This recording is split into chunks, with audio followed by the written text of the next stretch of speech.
Hello friends, अस्सलाम वालेकुम। खुदा से उम्मीद करती हूँ आप सब लोग खैरियत से होंगे। तो गाइज़, मेरी गुजारिश है आपसे मेरे चैनल को सब्सक्राइब, लाइक एंड शेयर कर दिया करें और बेल आइकन को प्रेस कर दिया करें, जिससे मेरी आने वाली वीडियो आप तक आसानी से पहुँच सके। तो गाइज़, मैंने आपको उर्दू पढ़ाई और 63 पार्ट मैंने उर्दू के पढ़ाए आपको और लिख कर भी दिखाए, हिंदी में भी लिख कर दिखाया आपको। और मैं उम्मीद करती हूँ आपसे कि आपको उर्दू आ गई होगी इंशाल्लाह।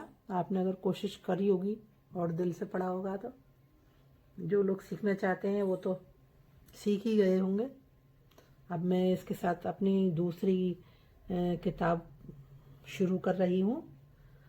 ये महापुरुषों की अमर सूक्तियों को अपने जीवन में उतारकर आप भी महानता की ऊंचाइयों को छू सकते हैं।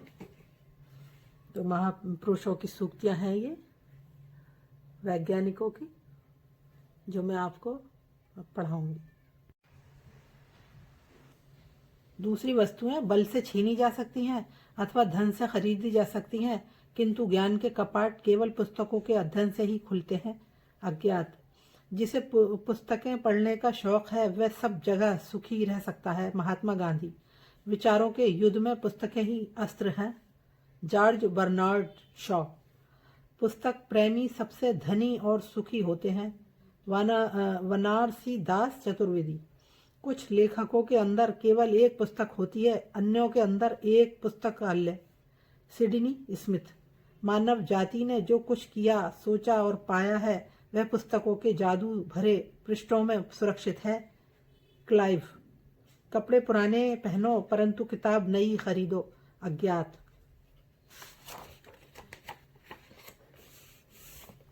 सुमार्ग दिखाती है शिक्षा।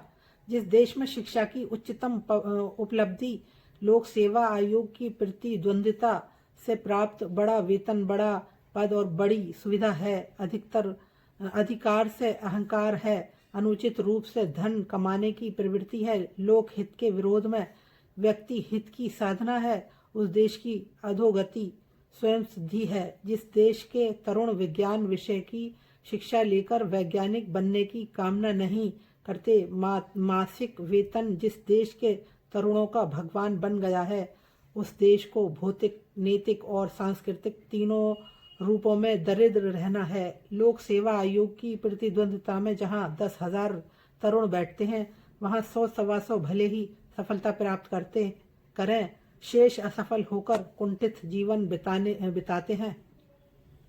उनके कुर्म की गंगा सूख जाती है। जिस राष्ट्र की प्रति वर्ष इतनी हानि हो रही है, वह राष्ट्र भी यदि जीवित है तो मृत राष्ट्र किसे कहेंगे। लक्ष्मी नारायण मिश्र।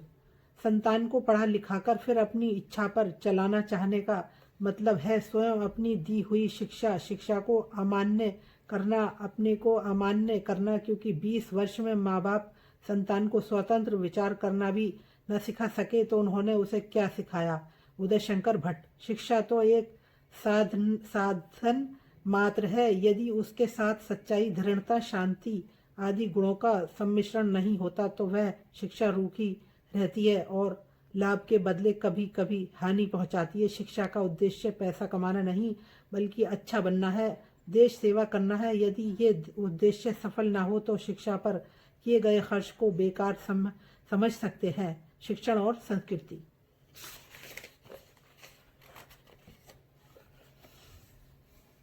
खलील जिब्रान का है ये। शिक्षा विधि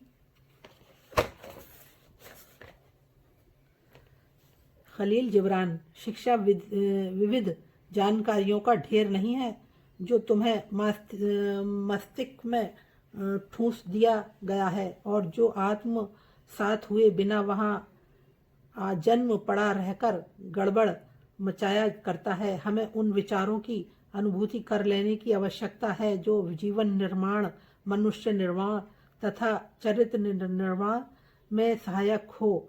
यदि तुम केवल पांच ही परखे हुए विचार आत्मसात कर उनके अनुसार अपने जीवन और चरित्र का निर्माण कर लेते हो तो तुम एक पूरे ग्रंथालय को कंठस्थ करने वाले की अपेक्षा अधिक शिक्षित हो। स्वामी विवेकानंद।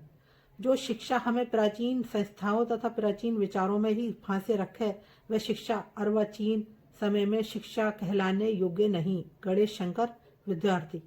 बुद्धि में विकास होता है। बुद्धि विकार युक्त मन पर नियंत्रण करती है और उसे भटकने नहीं देती। बुद्धि का विकास ही मनुष्य की शिक्षा का उद्देश्य है। जहाँ शिक्षा नहीं दी जाती अथवा मिथ्या दी जाती है, वहाँ मन का विकास अनियंत्रित हो कुफत पर चलने लगता है। गुरुदत्त। शिक्षा में किसी प्रकार की भी संकीर्णता शिक्षा के वास्तविक लक्ष्य का नाश कर देती है। गणेश शंकर। विद्यार्थी। स्थायी नहीं होते सुख दुख। जीवन सुख दुख का उतार चढ़ाव है। जैसे सुख में डूब जाना बुद्धिमानी नहीं है, वैसे ही दुख में अपने को भूल जाना भी कमजोरी की चरम सीमा है। मनुष्य के सामने एक ध्येय होना चाहिए। उसे पाने के मार्ग में जो भी दुख सुख आए उनका तिरस्कार करते चलना ही समझदारी है। आंधी में कमजोर पेड़ टूट जाते हैं, मजबूत चट्टान की तरह स्थिर रहते हैं। उदय शंकर भट्ट। दुख की पिछली रजनी बीच विकसता सुख का नवल प्रभात। एक पर्दा ये छीना नील छिपाए है जिसमें सुख गात।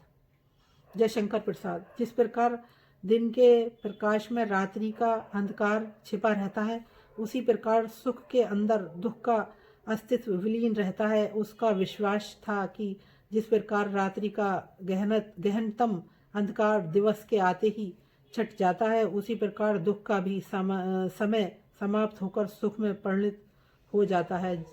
जिस प्रकार रात्रि का अपना सौंदर्य और उपयोगिता है, उसी प्रकार दुख की भी है। भगवती प्रसाद वाजपेयी।